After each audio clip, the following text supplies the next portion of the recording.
প্রায় 40,000 টাকা রুজি করছি আমি, মানে যে এই 20 দিনের ভিতরে।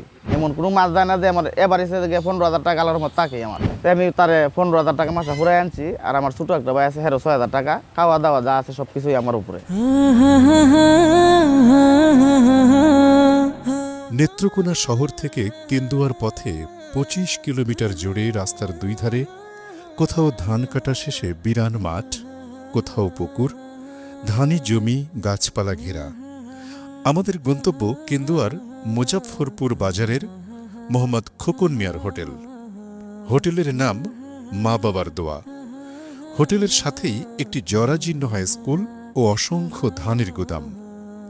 তখন ধান কাটার ভরা মৌসুম।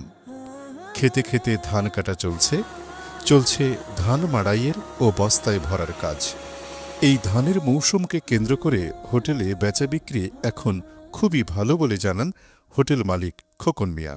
কতদিন আগে আমাদের এলাকার ধান কাটা ছিল। এই ধানের আমদানি দেবে দেন, ইনশাল্লাহ আমি 12 টাকা রুজি করছি, প্রায় 40,000 টাকা রুজি করছি আমি, মানে যে এই 20 দিনের ভিতরে। তো এরপরে থেকে আলহামদুলিল্লাহ ধান কাটা মানে শেষ হয়েছে, 1 সপ্তাহ হয়েছে না, শেষ হয়েছে। এখন আমি প্রতিদিন 5,000, 6,000, 4,000 ব্যস্ত আছি আল্লাহর রহমতে। আমার ধানের মৌসুম শেষে খোকন মিয়ার হোটেলের বিক্রয় যেন কমে না যায়, এজন্য বিকল্প হিসেবে তিনি তার দোকানে তৈরি খাবারের বাজারজাত কার্যক্রম শুরু করেছেন। আমি আরেকটা প্রোগ্রাম নিছি। এখন মাল যেহেতু কম চলে, আমি দোকানে দোকানে মাল সেল দিতেছি। এখন মানে ইনকামের ব্যবস্থাটা যত বেশি করতে পারি আমার লাগে অতই ভালো। আর আমারও আশা এটাই।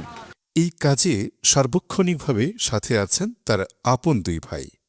বড় ভাই বিচিত্র রকমের খাবার তৈরি করে প্যাকেট করে দেন। ছোট ভাই সেই খাবার আশেপাশের বাজারের বিভিন্ন দোকানে বিক্রয়ের জন্য পৌঁছে দেন। এখানে এই বাজারেই মানুষের বিচিত্র ব্যবসা, বিচিত্র জীবন। খোকন মিয়ার জীবনেও বৈচিত্র্য কম ছিল না। মাসিক 6-7 হাজার টাকা বেতনের সংসারে মা, বাবা, স্ত্রী, 3 সন্তানসহ কোনো রকমে খুঁড়িয়ে খুঁড়িয়ে চলা জীবনকে অতিক্রম করে কিভাবে আজ তিনি সফল উদ্যোক্তা, শোনা যাক তারই ভাষায়।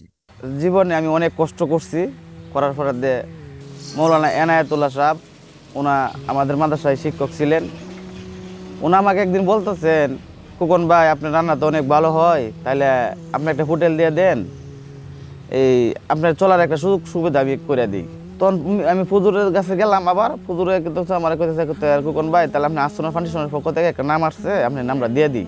আমি তাহলে হুজুর তাহলে দিলে তো আর ভালো হয়। তখন ফুজুরে আমার আস্তনা ফাউন্ডেশনের পক্ষ থেকে একটা নাম দিল। তখন দরখাস্ত দিলাম। আস্তনা ফাউন্ডেশনের পক্ষ থেকে আমার আবার লোকজন আসছে, আমার বাড়িতেও আসছে যাচাই বাছাই করার জন্য, দেখার জন্য। তখন আমার বাড়িতে আইসা করে আমার দেখছে, আমার বাড়ি দেখছে, ঘর দেখছে, আমি আমার সপরিবারে দেখে গেছে।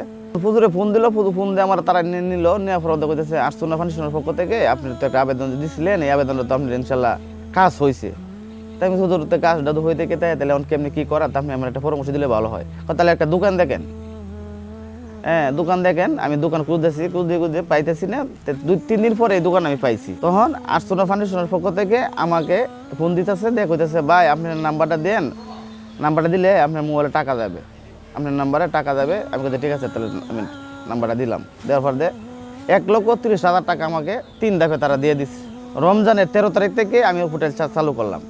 ইফতারি বেচলাম রমজান মাসে। এরপরে থেকে চা, ভাত, সিঙ্গারা, পুরি, এই বিভিন্ন জাতের আইটেম তুলছি।